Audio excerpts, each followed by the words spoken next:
This is Out of Bounds.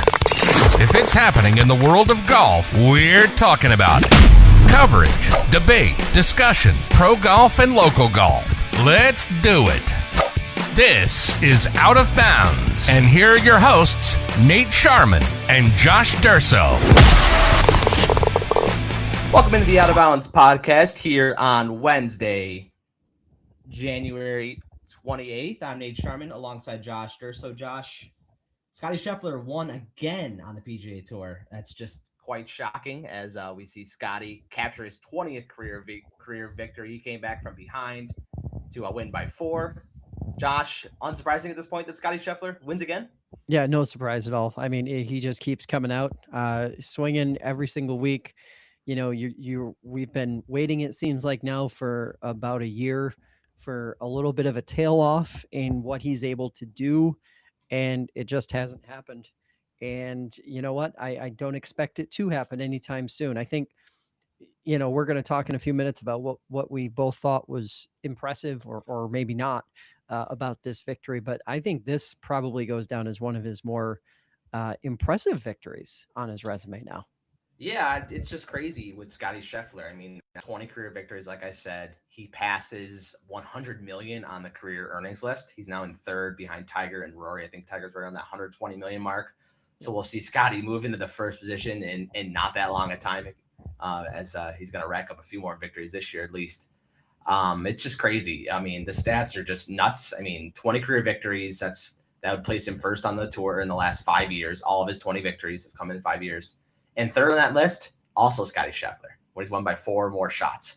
I mean, it's just crazy, which is what he did on Sunday. The amount that he's won and the amount that he's won by is just nuts. And in a strange way, Josh, like you were just saying, I also think it's strangely, I know this is going to be crazy to say, but I think it's one of his better victories in a non-elevated event where the field is strong. It's not super strong, but it's strong. He goes out and he wins this almost, I don't know if you want to call it a putting contest, right? When he wins at 27 under par, you know, he's won a lot of tournaments and a lot of high profile tournaments at these low scores, right? Where he's won, you know, he's grinded out 8 under par tournaments, right? And this one he wins at 27 under. It's the second lowest he's ever gone in an event when he's won. You know, he was 31 under last year at the CJ Cup when he won that tournament by 8 shots. Which is pretty sick. You know, he's showing that he can win a putting contest, right? Where these guys are just going low and making a crap ton of birdies. So Scottie can show that I can win against the best tournaments, against the best players in tough conditions. I can also go low and beat you by 8 strokes or beat you by 8 shots or whatever. So it's pretty impressive to see. Yeah, I think I had to zoom out a little bit to sort of figure out what was most impressive about what Scottie Scheffler has done. You know, Tiger, Rory, and Jack, who I think are the names that we're going to hear most frequently compared for Scottie here, they all got their first wins at 20, 20, and 22, respectively. Scottie didn't get his until 25. Like, he's a bit of a late bloomer. Like, it's very likely, and I know, you know, shrunken fields and live and players being there and here, whatever, that's going to be part of the conversation. But I think what we're going to see Scottie Scheffler do here, and what we've seen him do so far, is more impressive than what those other players did in the early parts of their career because of how quickly he's done it. He's done it in such a short window. He is on paper a late bloomer. You know, he had all of those issues the first, we'll say, when he was back up 12 months before that first win. There was all sorts of talk about, can he finish? He was knocking on the door a lot. He was getting around a lot. He couldn't quite finish. Then you had the putting issues, and all of that has just been dispatched in the most insane way possible. Him going on one of the greatest tears, I would say, of the last 25 years. I mean, other than a guy named Tiger Woods, who had some really impressive runs during his career and during his prime. I'm not sure we've seen anything like what Scottie Scheffler has now done over the last 2.5 seasons. Yeah, what's crazy is, you know, Scottie dominates, right, these last couple of years, and it's looking like, well, the Achilles heel could Scottie be the putting, right? You know, it was always talked about how he doesn't make a lot of putts and he's not that good of a putter. Well, now he's almost an above average putter, right? In all the statistics. And you go back to last year and you hear Rory talking to Scottie about how he switched to a mallet, right? And he switches to a mallet. He then switches to the claw grip through all this too. And now he's an above average putter. So say what you want to say about Rory telling him to switch, and whoever told him this, go to the claw grip, right? To one of his coaches. It's turned Scottie into this above average putter. Also, when he's not putting, his distance control on his wedges, his distance control on his irons is insane. So when he's putting these 10 footers instead of a lot of the tour guys putting 18 footers, he just makes more of them. It's that simple. Yeah, and kind of keying in on that a little bit. Remember when we were talking about, and everyone in golf was talking about, if Scottie Scheffler could just not be the worst at putting, how much damage he could potentially do. Well, now if you look at putting average, he's first overall there, 1.5-ish strokes per hole. One putt percentage, he's first there too, 52%. He is, like, to your point, much more than just an average or slightly above average putter. Like he has now a putting game to match the rest of his game, and that's not only really impressive to see, but I would say probably pretty concerning if you're any of the other guys on the PGA Tour. Yeah, for sure. And those Tiger comparisons, I know we've talked about in the last couple of years, right? And that started to spark the debate. Yep. Do you think the main question with Scottie to me is, do you think he overtakes Tiger as I would call the best golfer of all time? I know Jack has the most major wins, right? But Tiger has that PGA Tour record. Do you think he gets there eventually? I don't know that he does. And I almost fall back into what I said before. Essentially Tiger had 5 extra years racking up wins.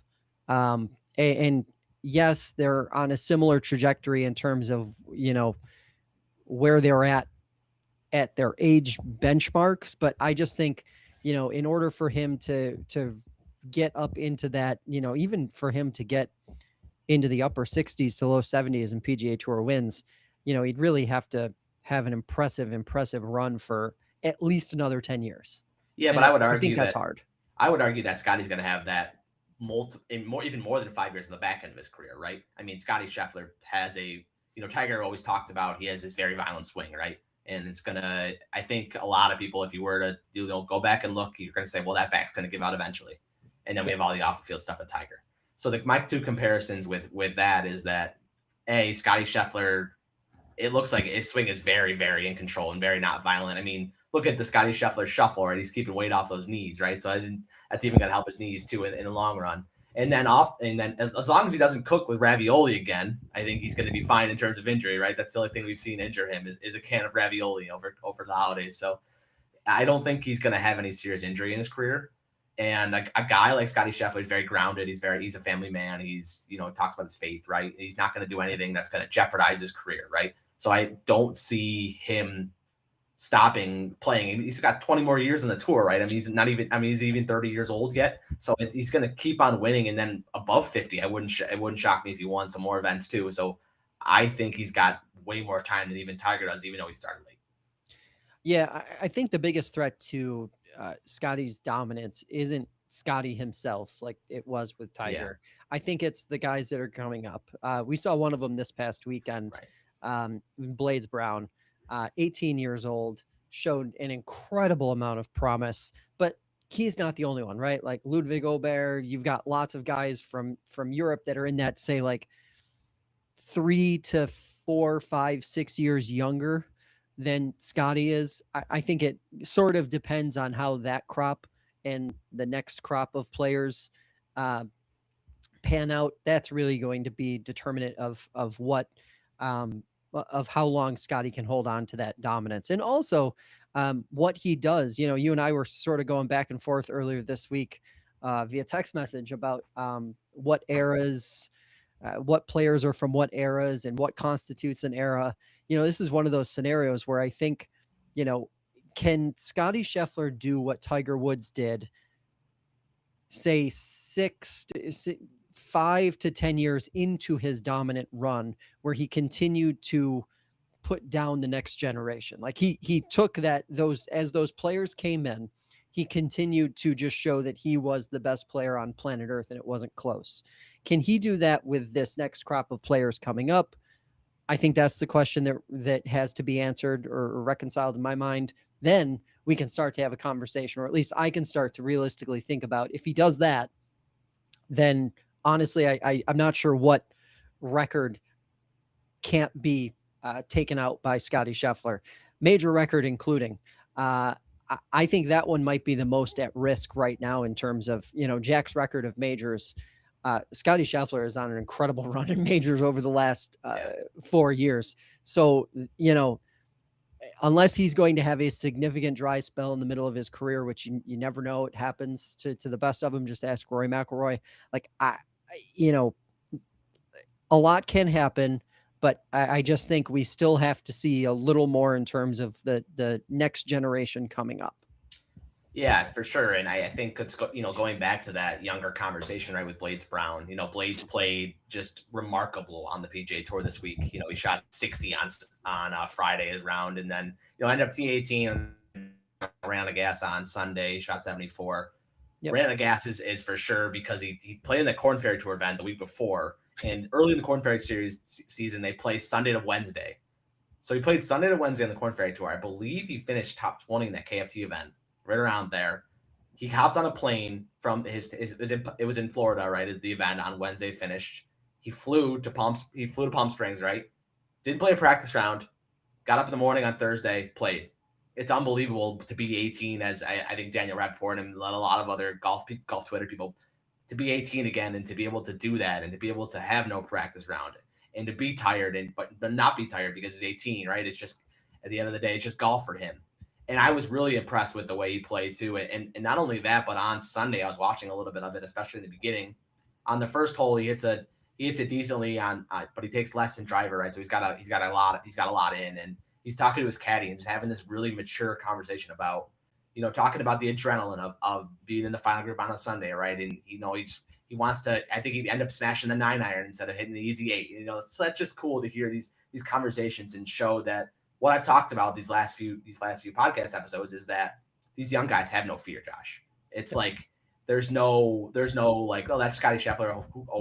Who's that? What does that matter, right? It's I'm gonna win this golf tournament and get out of my way. It's not. I think that's changed a lot with these young guys. They hit it so far, and it's just any of them can win on any certain week. That's for sure.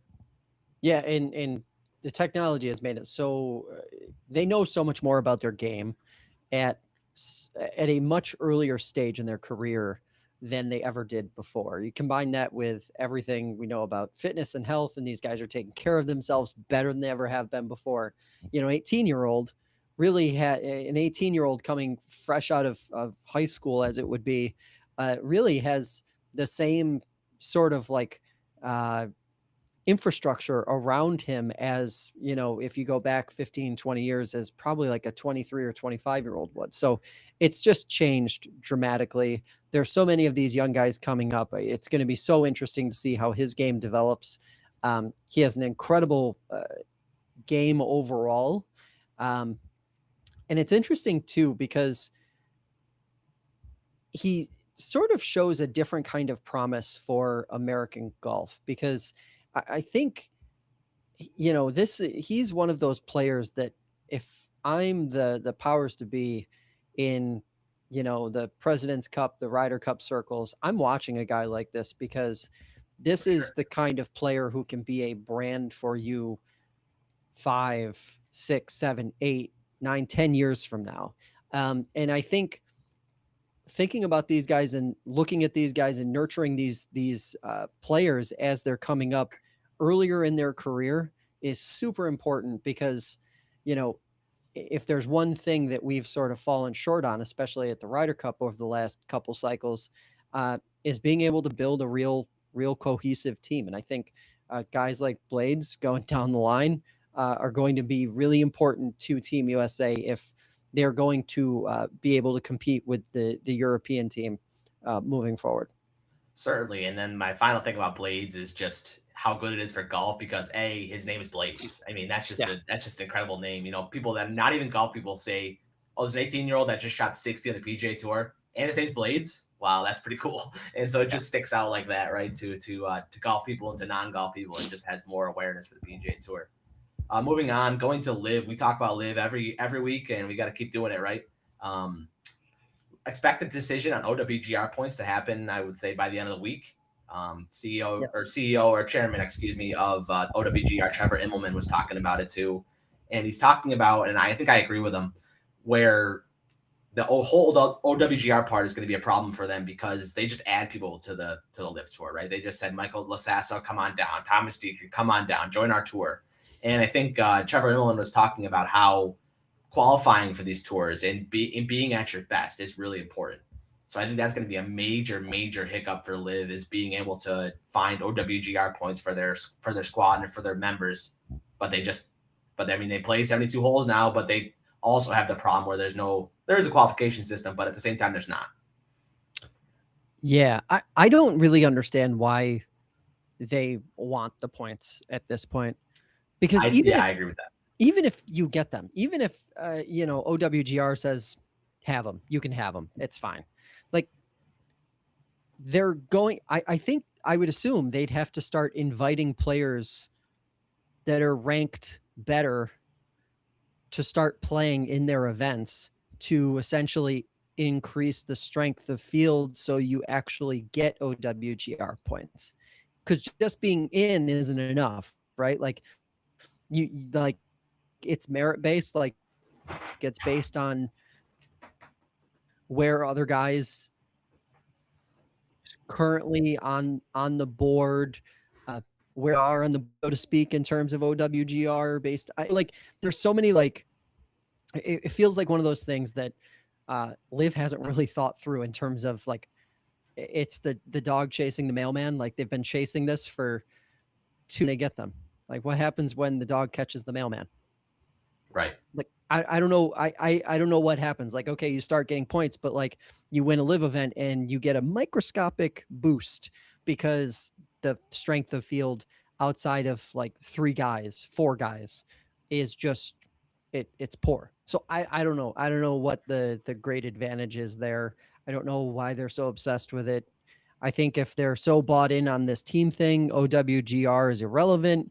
If they really think team golf is the way of the future, then individual world golf rankings mean nothing. They literally mean nothing. So I don't know. It's one of those strange things to me. Yeah, totally agree, Josh. And, they talk about team golf and how successful it could be. So lean into that. Why do you care about OWGR points is the problem. And the only answer to that, I think, is that some of the top guys do care. They want to be able to get into majors, right? And I think that's kind of where it is. But that's all going to change, right, with how qualification systems break off OWGR eventually. Let's go into talking about a guy that used to play on Live, now on the PGA Tour, in Brooks Koepka. And it's officially Brooks Koepka week, right? He's going to make his return to the PGA Tour at Torrey Pines this week on the Farmers Insurance Open. A lot of people are mad he's in a big time feature group. He's playing with Max Homa and Ludwig Aberg. And people are, commenting like, oh, how does he get this big feature group? Because he's Brooks Koepka. He's won 5 times in majors. He's this established player. Of course he's going to get a good group, right? Of course he's going to play with 2 of the other top players in the world, right? Newsflash, people want to watch him play golf. I will be tuned in tomorrow. I think the Bills press conference right about the same time, so I'm going to watch the newest head coach in Bills history here to coach that team, and then I'm going to watch Brooks Koepka. I'm really interested to see how he plays, Josh. Do you think he's going to be rusty? He hasn't played an event since August. I think he could be, but I go back to what I said a few weeks ago, and I don't think he would have planned for his return here if he didn't feel good about where his game is. And right. I'm leaning into that. I'm taking cues from him. His body language seemed to be good. His press conference the other day was really interesting. He seemed really comfortable. He did express some nerves, just about, being the first tournament back on the PGA Tour. Obviously, he doesn't know a lot of the guys. He said that during his press conference. He doesn't know a lot of the guys on tour now because it's been so many years since he's been around. But, I think the first week you go in with no expectations and everything is gauged from there. Yeah. it's interesting, right? Because I mean, last year Brooks Koepka didn't even play well. I mean, he had 2 top 10s in live in 12 events, right? And a lot of events I think one event he withdrew. He I don't know if he battled injury or if he had some other things going on too. In the majors, he didn't play well, missed 3 cuts. The only good major he played was the U.S. Open. He was T12. So there's certainly going to be some rust, I would think, right? And I expect you have to assume. I mean, my expectation is that he makes the cut, but right around that top 40 mark, right? The top 35 number, I think is a good spot for Brooks. I don't think he contends or anything like that this week. I think he's mainly knocking the rust off. He does make the cut, and I think in my mind he doesn't necessarily contend, but has a good first showing, I would say. Middle of the pack. Yeah. Middle of the pack is a perfectly reasonable place for him to finish. You agree that he makes the cut?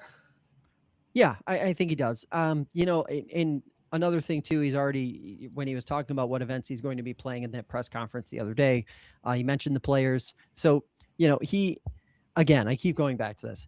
He's got to feel good about where his game is. Otherwise he wouldn't be saying this stuff. Especially Brooks Koepka. He is not a guy who, falls for or does the whole window dressing thing. Like this guy is as blunt and straightforward right in front of you as anyone could possibly be. So to me, he's got to be in a good place or where he feels like he can at least compete. And, we'll see if maybe he can be a guy who can, challenge Scottie Scheffler's week in, week out dominance a little bit here in the future. One more thing about Brooks Koepka. It was cool in that press conference yesterday for him to kind of lose that Brooks tough guy, I only care about majors attitude, right? A little bit. He was talking about how, his kid and how he's being a father and how that's changed his life. And I thought that was really cool for him to talk about and to be really, really grounded for, because that's exactly what we're looking for in these press conferences. Guys to talk about their personal life and guys to talk about how having a child changes your life and how cool that is. So I thought it was really, really refreshing for Brooks to talk like that. Yeah, everything's right in front of you, right? Like I with Brooks Koepka, everything is right in front of him. He doesn't, sugarcoat anything. But he does put on that cool guy sort of attitude every once in a while, and that's kind of fun. But it gets to be a point where you're like, all right, man, cut it. I think that's him though, and I think that's the thing I always come back to. Like that's who he is as a player. He's always been that. And he talked about it a little bit. I can't recall if it was this last press conference or a media appearance before that, but he talked about how when he's between the ropes, he's locked in. And then when he's outside the ropes, he's a different player. And I think, Brooks Koepka, unlike a lot of other players, didn't really, when he was on the tour before, didn't really get the benefit of the doubt in terms of, that expectation, which I think is true for all of these guys, like all the best players in the world. Like they are different human beings when they are locked in and trying to win golf tournaments. And, I think that's just something that like the average viewer has to like appreciate a little more. The average golf fan has to appreciate. And, it'll be interesting to me, I think, to watch and see how the fans receive him. Does he get heckled because he was at Live? I don't think he does. I don't think he does. But there's the internet is a really weird place, and just scrolling golf Twitter, there's for every person who's supportive of him coming back to the PGA Tour, a lot of critics too. So people heckle him online, that's for sure. People are a lot different online, but in person, I don't expect much heckling at all. Yeah, I don't either really, but it's going to be one of the many storylines to watch this weekend, but it'll be good. It's going to be good to see him back in the saddle here and see what he can do against the best players in the world. Yeah, make sure you're following us here on YouTube and following us on TikTok. I'm sure we'll hop on there and talk more Brooks Koepka as the week progresses. Maybe some of his best shots, some of his worst shots, where he needs to go from here. Hopefully he breaks 80. It's like you and I going out there. We just hope to break 80. I think if he doesn't break 80 on Thursday, you might see Brooks Koepka branded clubs on eBay on that night. He might just be done. It's possible. Let's hope it doesn't get to that point. Let's get into bag check. It's that time again, and this time we're talking clubs, drivers, and the message here this week is something familiar beats something new almost every time. So let's talk about Scottie Scheffler. En route to that dominant victory last week at the American Express, he went back to his TaylorMade QI10 driver. His version, obviously, is a tour specific makeup. It's not the one that you would buy off the rack, but it is from 2024. And that's the one, if you recall, followed the Stealth drivers from 2022 and 2023. So TaylorMade released the QI4D late last year, and most of their tour players are using it both on the LPGA and PGA Tour. But this isn't actually the first time that TaylorMade has struggled to get some of its top guys to adopt the newest and latest and greatest. So remember last year, we had all the stories about the QI35 and Rory not liking it not working for him. There were even some interesting quotes that got people talking about equipment in a way that hadn't really been talked about much before. There were also a lot of complaints about the Stealth drivers. The Stealth 2, I believe, was the one that really stuck out there. But here we are. TaylorMade has a new flagship driver. They're trying to market it to the masses. And the best player on planet Earth is playing a club from 2 years ago. Now, two things here. It's early. He tested it a little bit late last year. He played it at the Hero. He didn't really test it much after that. Goes back to the QI10, wins. I mean, so I'm not really sure why he would switch. Maybe we see it in the future for Scottie Scheffler. But I think the takeaway here for the average weekender who's just out playing with your buddies, as a golf fan, as somebody who plays a lot of golf, we're all getting crushed by golf club marketing every single day. We're getting videos, we're getting stuff from influencers, we're getting just straight up ads, all of it nonstop. But the message or the takeaway for your average player is play what you're comfortable with. Don't just upgrade for the sake of upgrading, whether it's a driver and a new set of irons, putter. Consistency is how you improve. And if you're only playing a couple times a week, throwing new clubs in the bag all the time, testing different clubs, spending hundreds and hundreds of dollars to try and gain 5 yards here or 10 yards there, or to shave a stroke or two off your score, it's not going to help you be more consistent or play better. Just play more. Just play more and try to stick with what you have in the bag. Look at upgrading on a more responsible trajectory. Maybe buy a new driver every 5 or 6 years, as opposed to buying a new driver every year, or playing with 3 or 4 different putters throughout the course of a season. Some of us might be guilty of that anyway, but that's beside the point. So that's the message. Something familiar beats something new. Full of putters. It was. Yeah, it was. Of course. I mean, I could have been there was a stretch there where I could have been like a putter dealer. I used to go to before our rounds together. I used to go to the store in the back of your car and figure out what putter I wanted to use that day. I still have one in the bag. Yeah, that is definitely a thing that's happened. But it's interesting because as I was working through doing some research for this segment, I'm scrolling social medias, I'm doing a little bit of digging on Google, and the marketing was literally being thrown at me as I was doing the searching. And this is something that I want to get more into probably in one of the next 2 episodes of this little mini series here that we're doing. The cost of golf clubs has skyrocketed over the last decade, far more than it ever had before that time frame.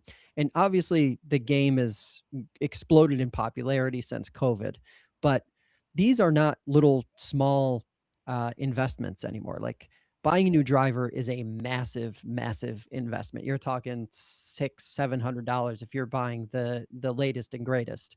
But then even for drivers that are, 2, 3, 4 seasons old, if they're brand new, you're still paying a few $100s at most retail operations. So, just food for thought. Maybe don't fall for the marketing. Play with what you got. Yeah, I do agree with the familiarity piece, Josh. And one thing they don't talk about in fittings enough, and I'm a former fitter when I worked at Dick's Sporting Goods, is I think it's really important where you need to look down at that club and you need to like it. Whether it's a putter or whether it's a driver, whether it's an iron, you need to be able to look at that club. And I know it sounds really silly to say, but you need to like the look of it. from your eye. And I think that's extremely important, and one thing that is not nearly talked about enough. Everything. And I talked earlier about, how much more data and information, tour players have at their disposal. You go in for a fitting now, and you're a weekender. You play a couple times a week. Say you go in for a fitting, you're investing a big chunk of change.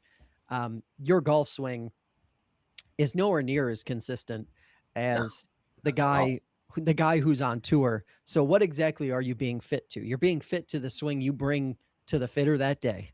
And I think that's one of the areas where, I have my own personal reservations about fitting, but for people who are playing a lot, I think it's beneficial. For people who aren't playing that much, I think focusing on getting better is more important.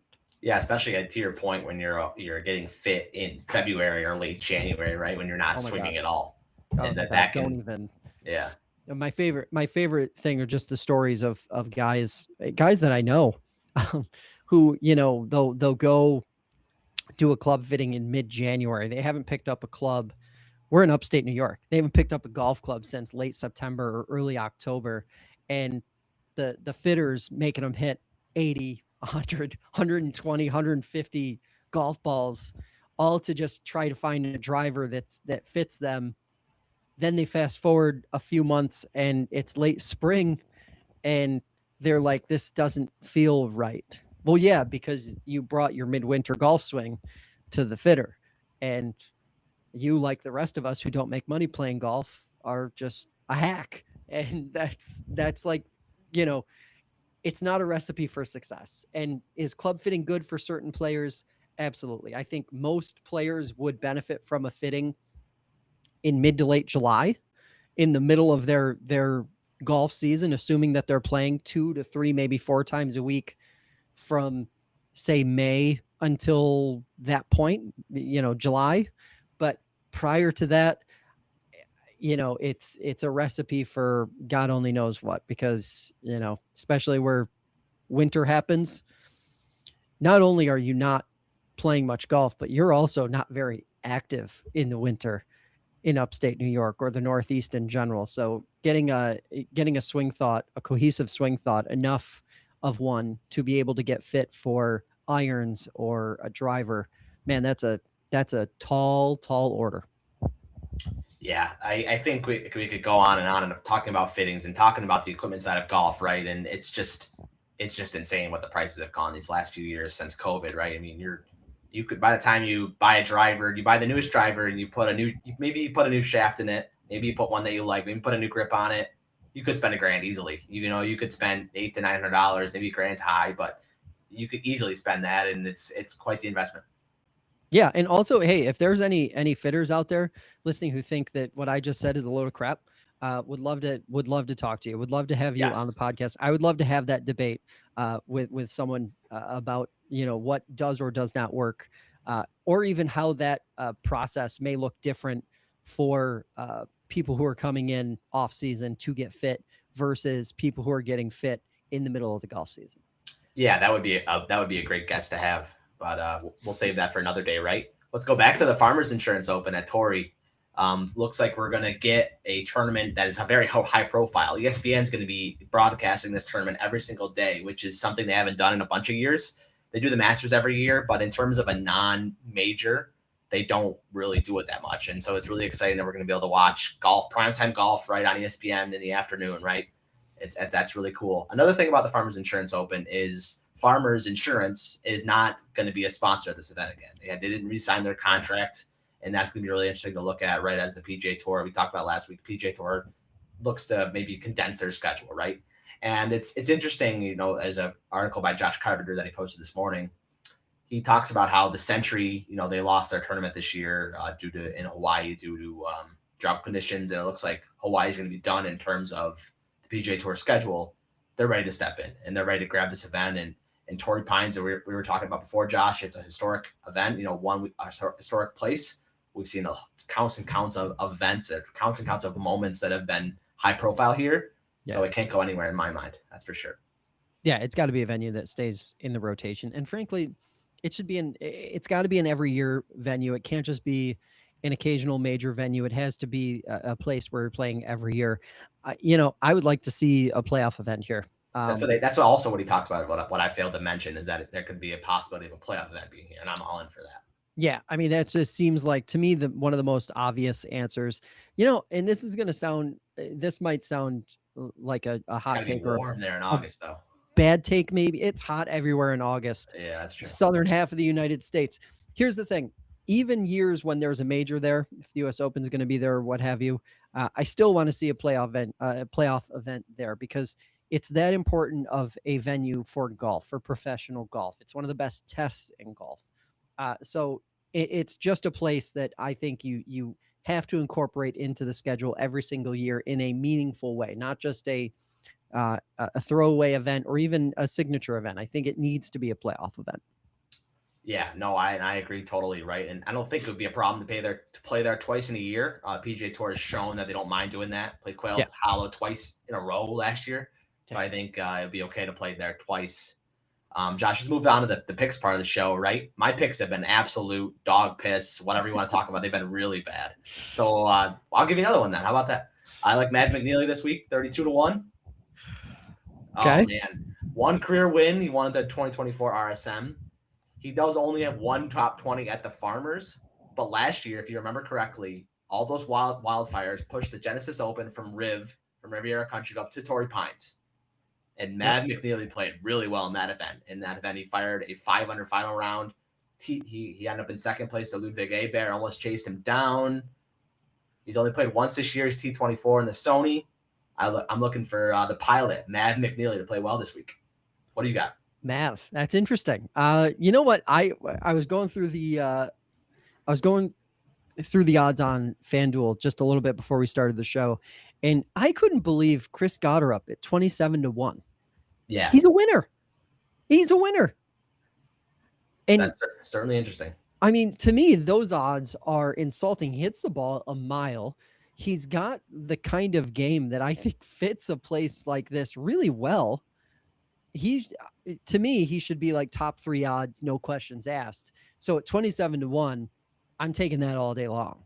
All day long. I like that too, because he's going to kind of fly a little bit under the radar, which is strange to say. I mean, this week's going to be all about Brooks, right? Yep. And it's going to be all about Brooks, and it's going to be how does he play. I think he's around 50-1, by the way, if you're interested in that. But yeah, it's going to be Chris Gotterup. He plays his game really well in these kind of conditions, and I like that pick a lot. Yeah. Is there anybody you're avoiding? Because I have one that I'm avoiding, and he's a name that everybody knows. Ooh, I don't know if I have a name that I'm avoiding. Another guy that's going to play well, I think Ludwig plays well. Oh, that's my okay. Does that your pick? Okay. Yeah, that's who I'm avoiding. He withdrew last week because of some mysterious illness. We don't really know why or what the extent of it was. Nobody's said anything. But 17-1, yes, he played well in the 2 rounds he played up until withdrawing. But to me, that's just too big of a question mark to put money on or to throw a bet on. So I'm not taking him. I at least want to pick a guy who can finish a golf tournament. Oh, listen to that, Ludwig. That's bulletin board material right there, Ludwig. I hope you listen to that. No offense. I have him in my DFS lineups this week. So let's see, Ludwig, hit that bulletin board material. Anything else, Josh, before we get out of here? Let's see here. So I've got 2 things. I got a question for you actually that I wanted to throw at you, and I didn't want you to be able to prepare for it, so I held it off. I'm going to give you 3 guys. They all have the same odds on FanDuel, 55-1. I want to know who you think is going to finish the best out of them. Brooks Koepka, Max Homa, Akshay Bhatia. Oh man, I strangely think they all. My first original thought is they strangely all play well in the sense where they make the call through, make the cut, and they all kind of middle, right? Where they're, right around that top 25, top 30. Who's the best finisher? I need one. Max. He's a California guy. I think he's been playing good, and he's been playing better. I don't know about good yet, but he's been playing better and making that push to return to greatness, right? He's in a featured group. He's in a high profile area. I like Max to play well. All right. I like that. How about you? You know what? Out of that crop, I actually think it might be Akshay. I kind of have this strange feeling about him. But I think prevailing popular belief would be Brooks. I think most people would want to see Brooks play really well out of Yeah, I that think crop. everyone's rooting So for that for sure. I would go with Akshay though. That's me. Or Ashtray, as Tiger calls him, right? Akshay, it's an absolutely brutal name, an absolutely brutal nickname. Do you have another question? Or are we good? No, that's it. Let's get out of here. All right. I think both. I really I'm going to be thinking about that the rest of the day, right? And watching these crop of free golfers. You have two of them playing together in Homa and Koepka, which is interesting. Yeah. And Batia, I believe he's out in that West Coast crop too, so I think he'll be comfortable as well. But yeah, it's going to be really interesting. We'll see what happens. That's going to do it for another edition of the Out of Bounds podcast. I'm Nate Sharman with Josh Durso, as we talked about. And make sure you follow us here on YouTube. You'll hit that notification bell. You'll know exactly when we're going live each time. And I think that's really important to make sure that you know that when we're going live and when these episodes are going to come out on Wednesdays, right? So I'll be sure to hit that subscribe button. Also on TikTok, we post a lot of short form videos there where we talk about maybe a Brooks Koepka, or we talk about anything. Josh and I do a great job hopping on there and talking golf, right? So I think that's really important. But thank you so much for tuning into this live edition of the Out of Bounds podcast. Make sure we'll be back here on Wednesday to talk more golf. And thank you so much. Have a great rest of your time. If you're on the East Coast, make sure you're digging out of the snow and be prepared to watch some golf this week as we get going.